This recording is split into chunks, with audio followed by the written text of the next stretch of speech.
Welcome to Unlocking Your Truth, another podcast by Dr. Lesley Phillips.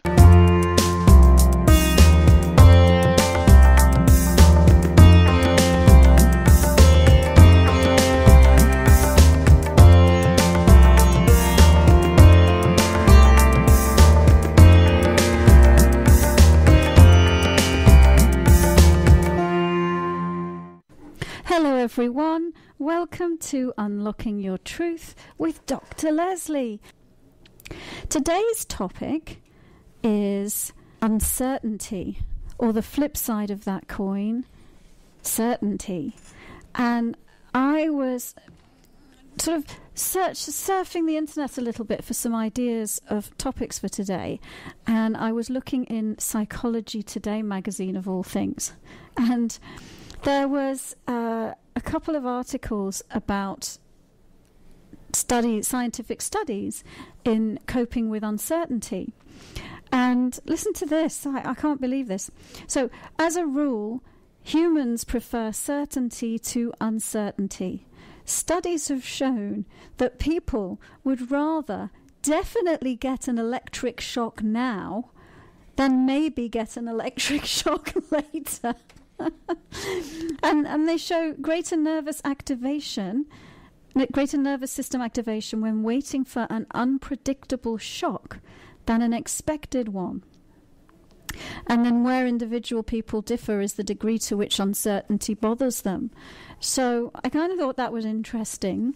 And so I thought we would have certainty versus uncertainty as a topic today and just look at it from a spiritual perspective as opposed to a scientific study by putting electrodes on people and seeing what they do. So, question number one is, why are we always looking for certainty? I mean, this show is a classic example because it's a phone-in show and you can phone up with your unanswered questions, and you can ask me, a professional intuitive, to give you some information, to give you some answers, to help you with your uncertainty. So why is it so important to have certainty? And why do we have such an enormous problem with uncertainty? And also, I thought we'd take a look at what causes uncertainty and how can we deal with it? How can we cope with uncertainty? And are there times when it's okay or even normal not to know and not to be certain? In fact, are there some benefits to not knowing in certain instances? So those were the questions that I thought we could play around with a little bit today. So why are we always looking for certainty in our lives? And really, the main answer that I can come up with is because we want to feel safe. We want to feel in control. That's the main reason. That if we are uncertain, then there's a possibility that we could be in some form of danger. And so that's why we want to know. That's why we want our certainty. Can you think of any other reasons, Corey, why we're always looking for certainty? No, I think the safety thing is number one. I mean, if you go right back to the caveman days when they stepped out of the cave, they would have really liked to know that they were going to come back. right up to going on a date, cooking dinner. You want to know that it's not about pleasing the person you're cooking dinner for. You just want to make sure that you've done a good job. You want to be certain that your capabilities and your outputs are making you they give fulfillment. I guess we always look for maybe it's a matter of fulfillment as well. We look for fulfillment outside of ourselves. So it's nice to be certain about that fulfillment. Yeah. Well, from what you just said, one of the things that you just alluded to is that certainty is somehow connected with our expectations and our ideas of perfection and how things should be, right? Which is maybe not exactly the opposite, but it's not the same as just accepting things as they are.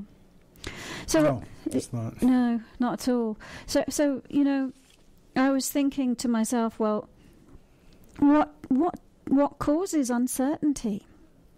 And it actually came down to 3 of the things that I talk about quite frequently on the show.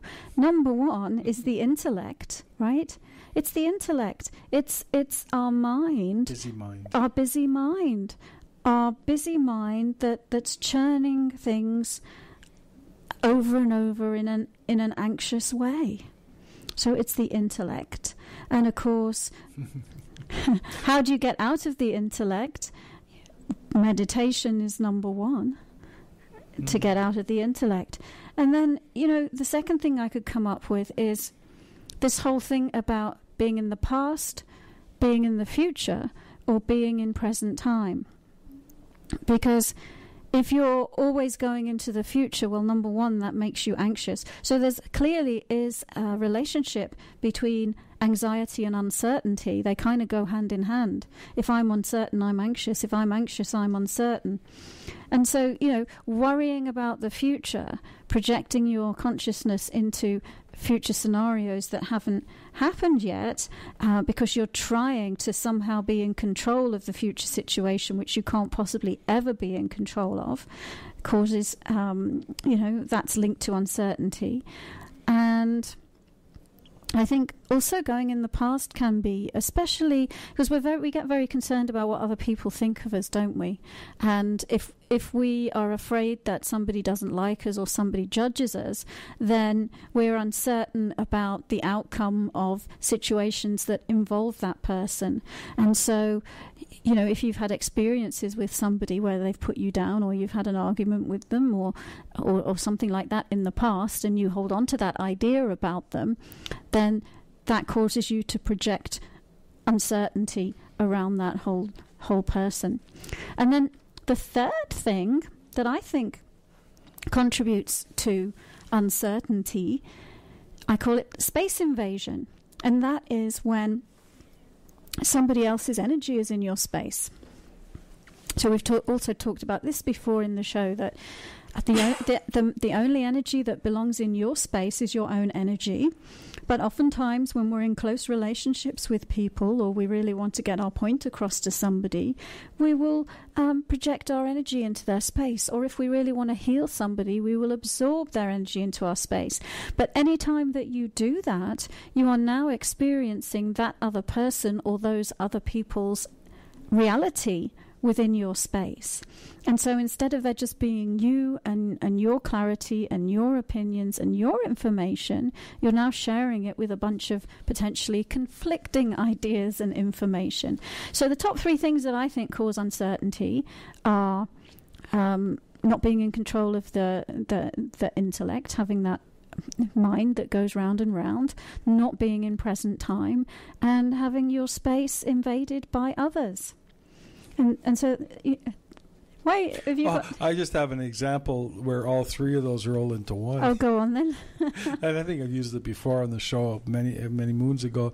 But I remember once when I was working for a company, and I was in charge of customer service, and I had a whole bunch of people working for me.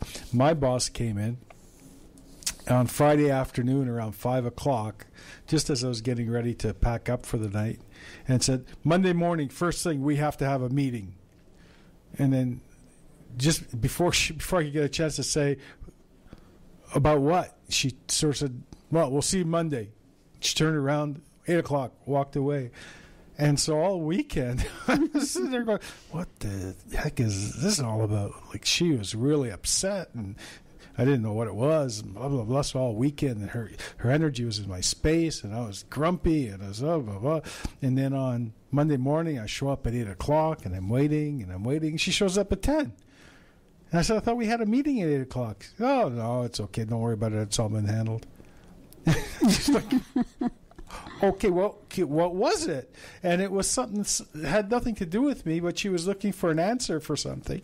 And then she came to me to ask me the question, but instead of asking me the question, just Monday morning. And well, when you think of it, though, certainty and uncertainty are they're almost the same thing. I know he doesn't like me, And I wonder if he doesn't like me, and it gives you the same, it can almost give you the same feeling. So that brings me on, your example brings me on to the next thing, which is like, how can we deal with it? How can we deal with uncertainty? How might we have made that situation a bit different for you? And, the first thing is eliminate all of those things that we just talked about that cause uncertainty. And how can we eliminate them? The answer is, number one, through the use of meditation. Because meditation, if you do the grounding and centering that we talk about so often on this show, the centering will set you apart from your intellect. So you can become the neutral observer of your thoughts. So if your thoughts are going crazy, you don't necessarily have to run away with them. Right? You can be in charge. You can be separate from them. You can distance yourself from them. And of course, being in the past or the future, again, if you meditate, if you ground, and if you center, then you can bring yourself into present time. And in present time, none of those scary things that you're worried about are happening. In present time, you're safe, you're fine. And then, of course, having your space invaded by others, well, the same thing. Being in the center of your head gives you clarity over, oh, actually, that isn't what I believe. That isn't what I think. Oh, look at that. That's my mother in my space again. And then use your grounding to release and let go of that other person's energy. And then, of course, if you are in touch with your intuition, if you are in touch with your intuitive abilities, then you can sit in the center of your head, for example, and tune into what the truth is, what the authentic truth is about the situation that you are facing. So maybe Corey would have been able to look at his boss and say, oh, she's just snapping like that because she's stressed out about something, and actually it's not directed at me. Maybe he could have seen that, and that would have saved him from a weekend of confusion and worry. And then, the other thing is having faith that you are okay, having faith that everything is fine, having faith that you are taken care of. And even in the times of the most severe uncertainty, there's always one thing that you can be certain of. And that is that things will change. I mean, that's one of the laws of living on this planet. Constant change. Nothing ever stays the same. Things are always shifting and changing. And if you look back on your life, you'll see that that's true. That, if you look back on your life and you look at some time when you were very uncertain about yourself, about your life, about your future, and then fast forward a little bit and you'll see that things changed. Things didn't stay that way. So you can at least be certain that the uncertainty that you're experiencing won't last forever. I think the big uncertainty is that 5-letter word, death. Yeah. That's true. When I was reading that article that I was talking about, it said something like, no matter how much you worry, you will never know what happens when you die. It also said you'll never know what happens, you'll never know what other people really think of you. Well, if you're in touch with your intuition, yeah, you can. Or what your life will be like in 5 years. Well, but you can maybe direct that to some degree. And you'll never know what happens when you die. Yeah, I mean, I think you can have some idea of what you believe about that. But yeah, you're right. It is the big uncertain question, and the thing that frightens people the most is what happens when you die. And you can actually, by using your advice, Dr. Lesley, you can actually remove that fear from your life. You can definitely work with that fear that's in your body. And really the main way of dealing with that is body-spirit communication and just working on your relationship with your physical body, because your physical body is finite, and you won't die, but your physical body will cease to exist at some point. So the body itself gets afraid of it, and so to really work on your partnership with your body. Anyway, the other questions that I was sort of pondering on around uncertainty: are there times when it's okay or even normal not to know? And I have to say, yes, it is. In my own experience and in my experience of working with people, there are times when it is kind of okay and normal not to know. And especially times where you're in a massive shift, a massive growth phase, times when you've let go of a huge amount of stuff. And, that can often put you in a place of not knowing, possibly not even knowing who you are anymore. I always think of the story about Eckhart Tolle when he went through his spiritual awakening, and everything that was before ceased to exist, and he had to put kind of Humpty Dumpty, put himself back together again. And I know for myself, there was a period in my life when I was doing very intense focus on my spiritual growth and intense focus on healing myself, and I let an enormous amount go of who I believed I was, and the belief systems I was operating from, and even the job I did, and all of that.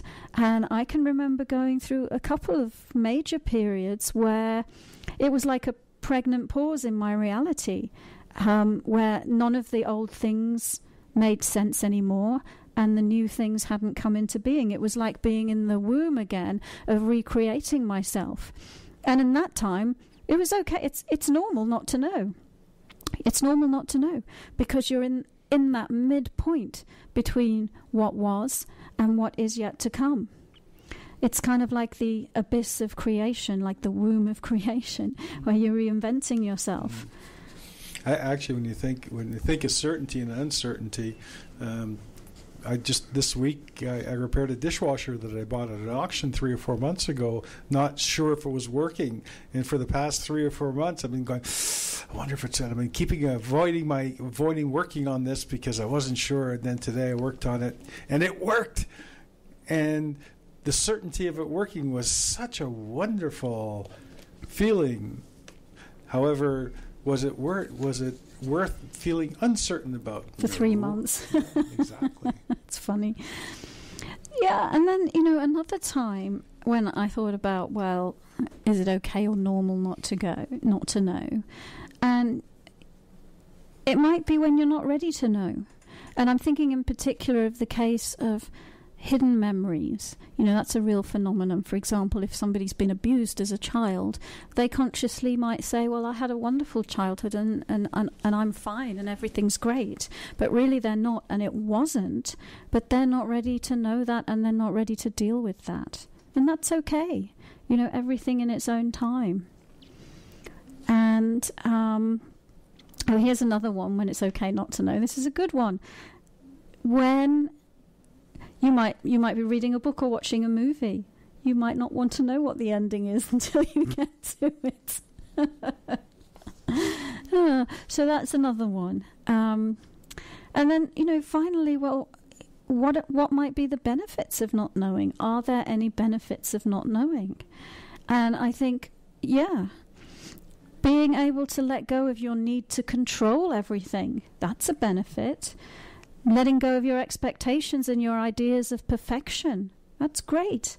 And just opening to acceptance of what is, and opening up to adventure, having the spirit of adventure about your life. When you let go of needing to control, and when you let go of your expectations, just having that receptivity about what the universe has to offer you.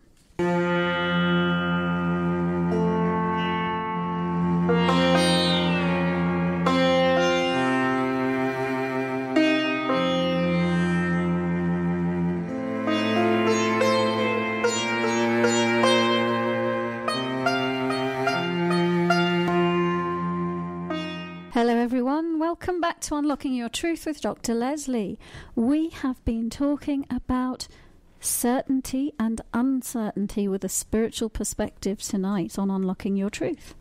And now is the time in the show when the phone lines are open for your comments and your questions. And we've had some questions sent in during the week, so I think we'll start with those. Okay. I have a question from George. And George says, I just started my own business, Coffee Crazy. Everything seemed to all just fall into place nicely to get to opening only 4 weeks ago. My sales are not what I was hoping. Is there something blocking me from success? Okay, so George has started a coffee shop, it sounds like. And is it a coffee shop, Corey? Is that clear? Yes, it says Coffee Crazy. Coffee Crazy. Okay, well, maybe it's a coffee shop. Maybe it could be an importation business, I suppose, or a supply business. But, all right, so let me take a look at that for you, George. Give me a moment. I'll just go into my trance and take a look at Coffee Crazy and what's going on with that.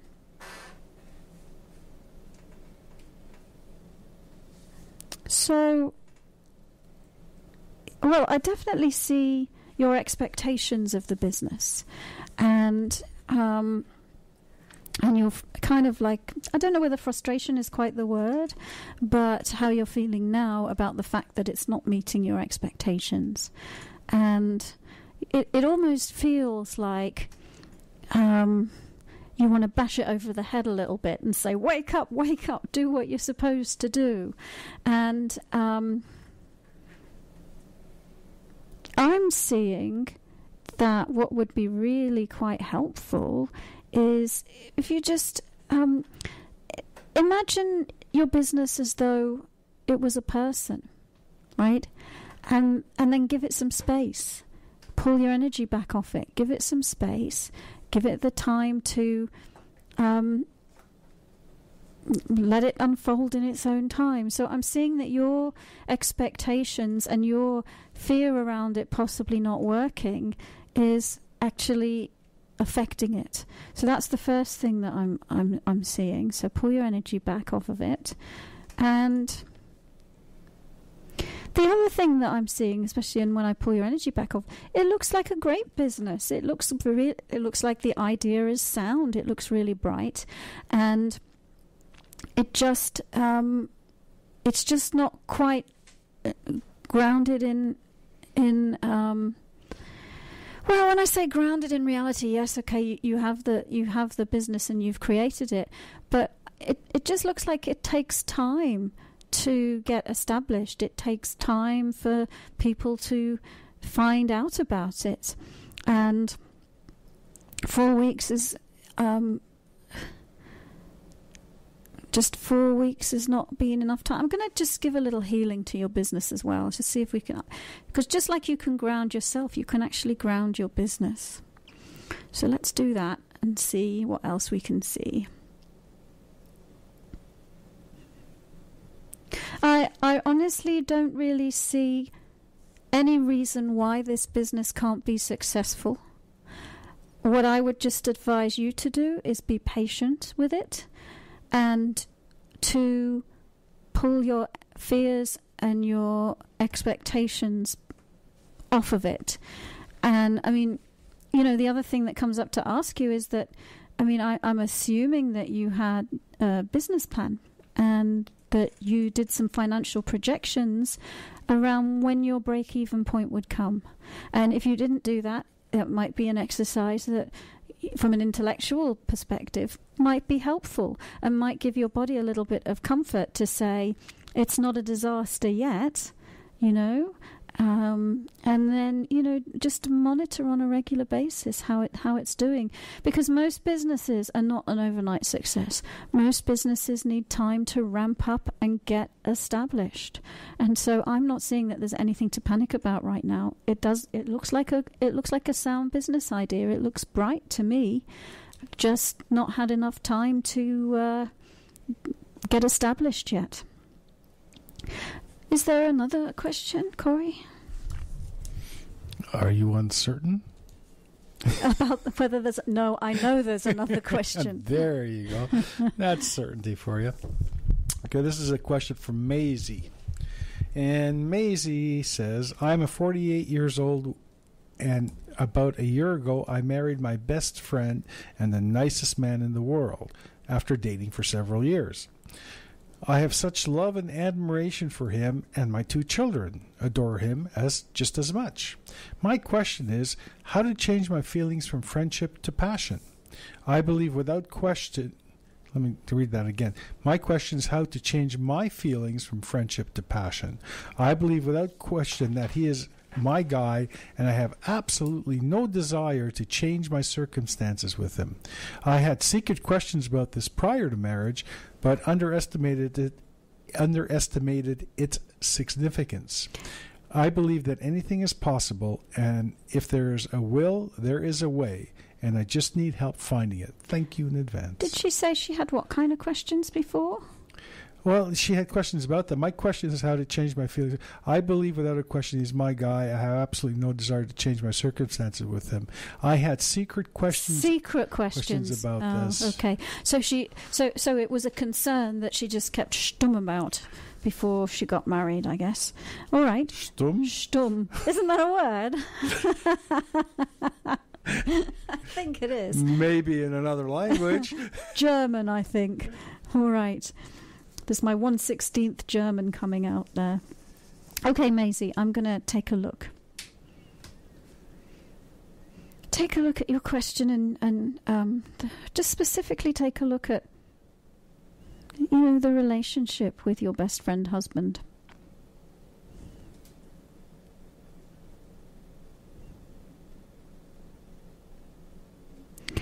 So, and she doesn't mention at all about him and how he's feeling in this. So, no. I'll just take a look. Well, let me read you first, and let me read him after that, and then let's look at the 2 of you together. So, it looks like you're dealing with some things, and some of the things that you're dealing with are fear of rejection. That's one. Another one is, well, it's just like pain around not being good enough, or not being sexually attractive, or not, just pain around not fitting the bill. And some of that has to do with the aging process, and some of that, a lot of it more so actually, has to do with past time rejections or past time experiences where it caused you to feel a little bit that way. So I'm seeing that you are dealing with some of your own stuff around this, and that the friendship arrangement is safe. It's safe because you don't have to look at those things within yourself. And then I'll take a look at him, and then I'll see. And I'm seeing that he, and also I'm not sure about how old he is, but his energy to me looks like he's coming from a past time vibration. So he doesn't look like he's in present time with himself and with his body and with his current age. And so there's something going on with him in terms of being stuck in the past a little bit. And then if I look at the interaction between the 2 of you, honestly, it just looks like the elephant in the room to me. It's just the elephant in the room that everybody is ignoring. It's we're all ostriches with our head in the sand, and what you both get out of having it be like a friendship is safety, is not having to go there, is not having to go to any of the pain or any of the fear or any of the vulnerability. So in order to move from where you are right now in friendship and avoiding the vulnerability, pain and fear of getting back into a more passionate relationship, the way out of that is to become vulnerable. The way out of that is to communicate. The way out of that is to voice and be honest about your feelings and about your fears and your fears of rejection. And in both opening up and being vulnerable, there is an opportunity and a chance to reassure one another. To reassure one another that you are safe to be vulnerable with one another. And I'm going to give you and your relationship a little bit of a healing right now while I'm talking about this.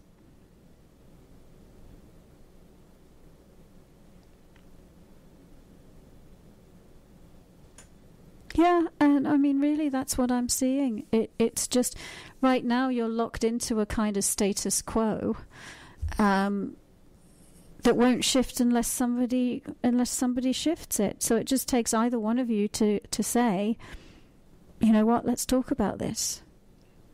And I'm seeing that actually what happens is that it has the potential to bring you closer together as opposed to further apart. And it actually looks like there's the potential for the love between you to deepen. And, you know, you might also want to let go of any preconceived ideas about what passion looks like. You know, because I'm just seeing that, you know, it might not be like a mad, crazy sexual adventure like you had in your 20s, but it certainly looks like it has the potential to be extremely loving and fulfilling and satisfying and caring and safe. So I'll leave that with you there, Maisie. And I hope sincerely that that's helped you.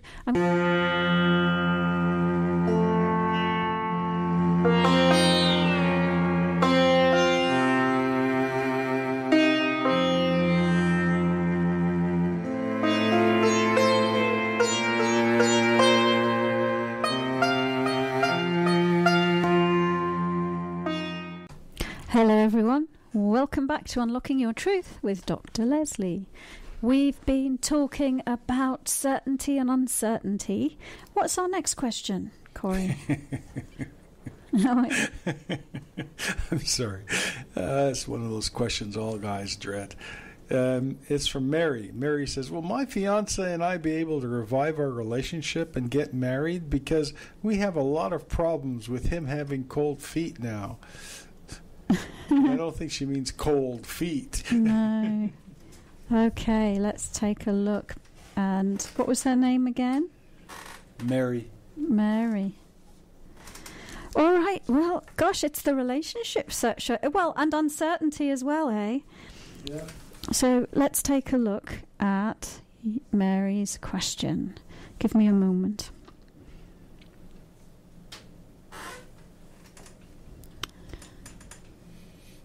Okay, so we're looking at Mary and her fiancé and how he's having cold feet, and she's asking, can it be revived and still lead to marriage?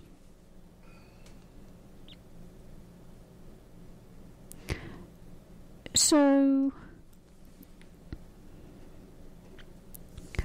of course, you know, I don't predict the future, but it certainly doesn't look that this relationship is over or done. It looks like you still have a relationship there, and that I can see that he is needing some space from it right now. And it looks like what happened was he felt controlled and he felt hemmed in. And he felt like he didn't have his space. And to be honest, he didn't have his space. So I'm seeing that you we were talking at the beginning of the show about how in relationships we'd have a tendency to get in each other's space energetically, and how that feels uncomfortable for the other person when we do that. I'm just seeing that that's what you were doing, Mary, that you kind of, you felt sort of secure in your relationship when you got engaged, and some of your programming kicked in around how you kind of behave when you're in that level of relationship. And so I'm seeing that you were looking to control some things, to take charge of some things, and it just made him run in the other direction a little bit. But it doesn't look like he doesn't care anymore. I'm seeing he does. It's just that he can't sustain that way of being, and so what I would say to you is give him the space that he needs, and just be really conscious of keeping your own energy in your own space, and of not trying to control him. Just allow him to be himself, be his own man, be that person that he was when you first met him. Obviously we all change, but what I mean by that is when you first met him, you weren't in his space, right? Because you didn't know each other so well then. So that's what I would do, and I think that's gives you a good shot at rekindling that relationship. So we've got time for more. That's lovely. And this is a question from Shelley. And Shelley would like to know, what am I supposing to be doing now pertaining to either career or business?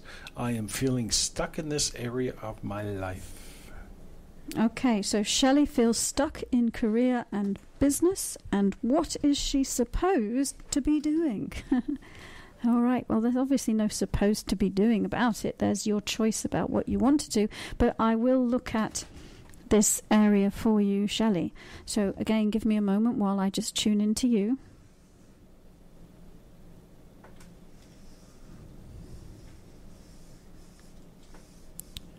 Gosh, you do feel stuck. I can see that about you. I can see that about you. And you know what? I'm seeing that you are, let's call it, you are disconnected from Source right now.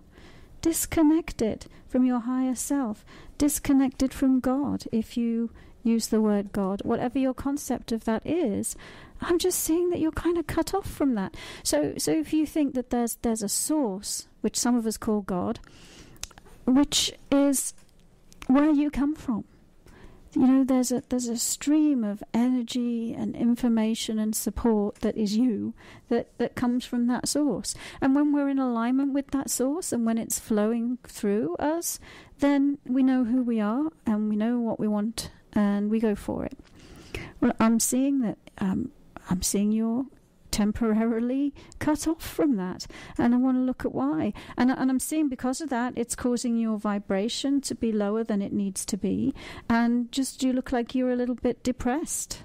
So I'm going to give you a bit of a healing as well, just to see if we can figure out what's caused this, and see if we can just help you to get connected again.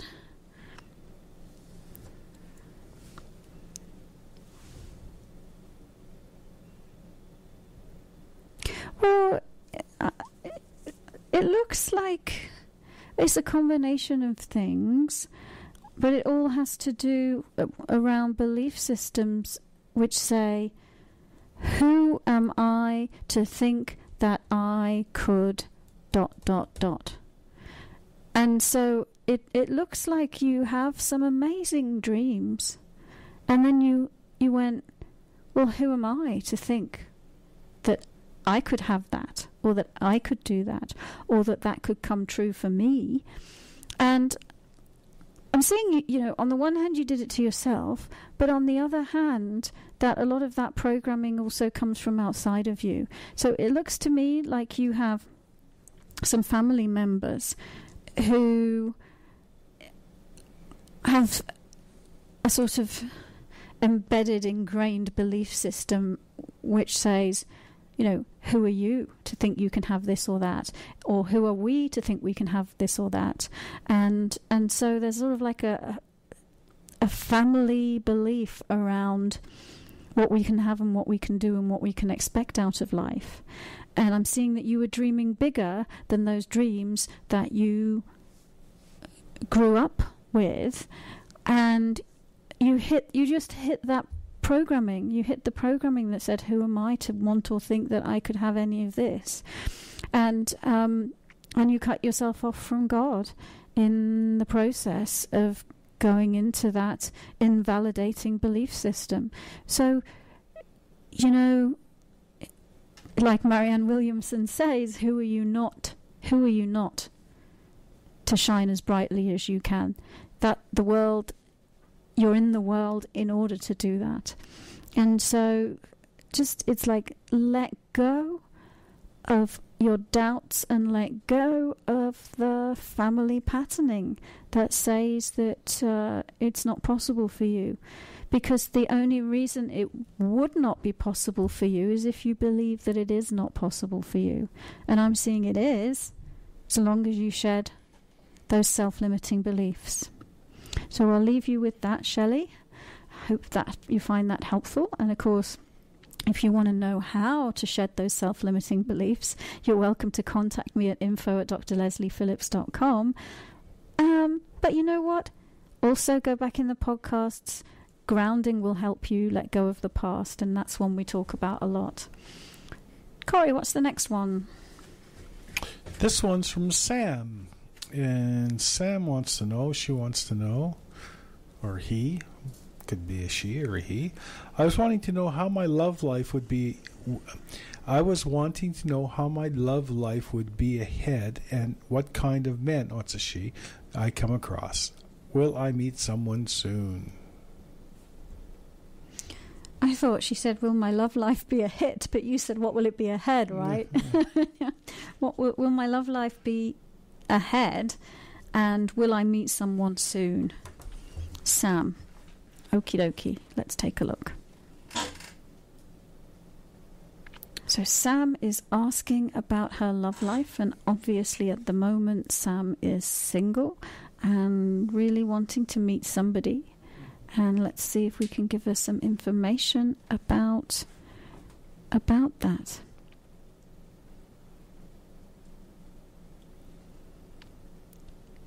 Well, this is interesting, Sam, because I'm seeing you have plenty of men that are interested in you, and that you are keeping them at arm's length. So let's take a look at that dynamic. What's causing you to keep the ones that you know that are interested at arm's length? And it's funny because it's like you're going, well, I don't want to give him the wrong impression, so I need to be sort of short and a bit mean so he doesn't get the wrong impression. And so it looks like you've got a perfect picture or a perfect expectation or idea about what the man for you is like. And on the one hand, yeah, it's great to have standards, but on the other hand, if we make them too rigid, what happens is we really narrow our possibilities, and we end up rejecting some of the matches that the universe puts in our path because of that. And there's one chap in particular that it's almost like you've got your hand on his heart pushing him away, and I'm trying to look at why. And why is because it's interesting, because it looks like he kind of loves you, and he kind of wants to take care of you and be nice to you and be kind to you and pay you attention. And you are, I guess maybe you want the bad boy, and it just looks like you've got some programming around well, again, what you deserve and what you can have and what kind of relationship, what it should be. So again, for you, I would just say let go of your expectations and open up to some alternative possibilities. I'm actually going to take a phone call right now, so I hope that helps. And we're going to go to the phone line in a moment. I guess I thought we were. The producer looks like he's talking to the person. Anyway, so Sam, I hope that helps you. Let go of your expectations, and who knows what might happen and who you might end up with.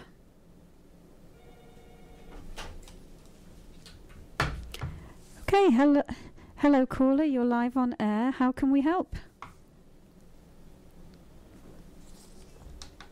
Hello caller, you're live on air. How can we help? Hello caller. Hi, I was curious to know whether you might be able to tell whether I might find an important person in my life as a boyfriend. Okay. Well, let's take a look at that for you. We've got about 5 minutes left on the show, so I'll have to be a bit quick. But so you're wanting to create a relationship for yourself, and we'll take a look at that for you. Thanks. Just remember to keep your eyes open while I look at you. I know that sounds like a funny request, but it just helps me tune into your energy.